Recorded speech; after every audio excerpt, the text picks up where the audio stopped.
முருகனின் வழிபாட்டிற்கென சில தினங்கள் உகந்ததாக சொல்லப்படுகிறது. அது வைகாசி விசாகம். இதை முருகன் தோன்றிய நாள் வைகாசி விசாகம் என்று சொல்லப்படுகிறது. அடுத்து கார்த்திகை. இது அறுவராக உதித்த முருகன் சக்தியின் துணையால் ஒருவனான திருநாள்தான் இந்த கார்த்திகை. சஷ்டி. இந்த நாள் அசுரர்களை அழித்து அவர்களை ஆட்கொண்ட நாள் ஐப்பசியில் வரும் சஷ்டி.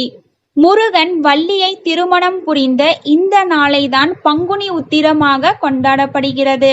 தைப்பூசம் அன்னையிடம் வேல் வாங்கி திருக்கையில் வேல் ஏந்திய நாள்தான் தைப்பூசம் திருநாள் என்று சொல்லப்படுகிறது. ஆகையால் தைப்பூச திருநாளில் முருகருக்கு எத்தனை சிறப்பு வாய்ந்ததோ அதே அளவு சிறப்பு வாய்ந்தது அவர் வைத்திருக்கும் வேலுக்கும் உண்டு. இந்த ஆண்டு 2025 தைப்பூசமானது பிப்ரவரி 11ஆம் தேதி செவ்வாய்க்கிழமை வருகிறது. பூசம் நட்சத்திரம் தொடங்கும் நேரம் பிப்ரவரி 10ஆம் தேதியன்று மாலை 6:01 மணிக்கு தொடங்குகிறது. பூசம் நட்சத்திரம் முடிவடையும் நேரம் பிப்ரவரி 11ஆம் தேதி அன்று மாலை 6:34 மணிக்கு முடிவடைகிறது. எனவே பூசம் நட்சத்திரம் தொடங்கி முடிவடையும் நேரத்திற்குள் தைப்பூச வழிபாடுகளை மேற்கொள்வது நல்லது. அப்போது இந்த வழிபாட்டை எப்படி செய்வது என்று ஆன்மீகம் குறித்த இந்த பதிவில் பார்க்கலாம். செல்வம் பெருக தைப்பூச தீப வழிபாடு. இந்த வழிபாட்டில் முக்கியமானது முருகனுக்கு நாம் சாற்றக்கூடிய மலர்தான். ஒவ்வொரு தெய்வத்திற்கும் ஒவ்வொரு மலரும் பிடித்ததாகவும் உகந்ததாகவும் இருக்கும். அந்த வகையில் முருகப்பெருமானுக்கு உகந்த மலராக செவ்வரளி உள்ளது. இந்த செவ்வரளியை கொண்டு தைப்பூச நாளில் தீபம் ஏற்ற வேண்டும்.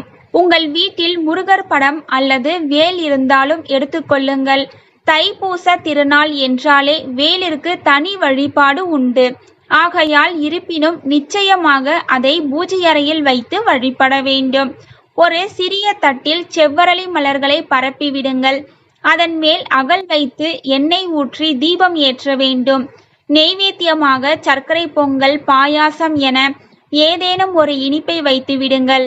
இந்த தீபத்தை ஏற்றிவிட்டு அமர்ந்து உங்கள் பிரார்த்தனைகள் எதுவாக இருந்தாலும் மனதார வேண்டிக் கொள்ளுங்கள். பண தடைகள் நீங்கி கடன் தொல்லைகள் இல்லாமல் நிம்மதியாக வாழ வேண்டும் என்றும் பண வரவு அதிகரிக்க வேண்டும் என்றும் மறக்காமல் வேண்டிக் கொள்ளுங்கள். இந்த வேண்டுதலுடன் கந்த சஷ்டி கவசம், கந்தகுரு கவசம் என இவற்றில் ஏதேனும் ஒன்றை நிச்சயமாக பாராயணம் செய்ய வேண்டும்.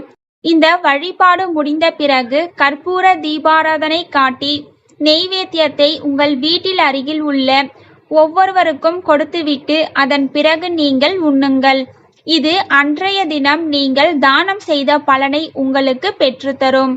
தைப்பூசத்தன்று முருகருக்கு பிடித்த இந்த மலர் கொண்டு இப்படி தீபம் ஏற்றி இப்படி வழிபாடு செய்தால் உங்கள் வாழ்க்கையில் நினைத்து பார்க்க முடியாத வகையில் ஏற்றங்களை பெறலாம் என்று சொல்லப்படுகிறது. நம்பிக்கை உள்ளவர்கள் முருகனை மனதார நம்பி இந்த தீப வழிபாட்டை மேற்கொள்ளலாம் என்ற இந்த தகவலுடன் பதிவினை நிறைவு செய்து கொள்கிறேன். தேங்க்யூ ஃபார் வாட்சிங்.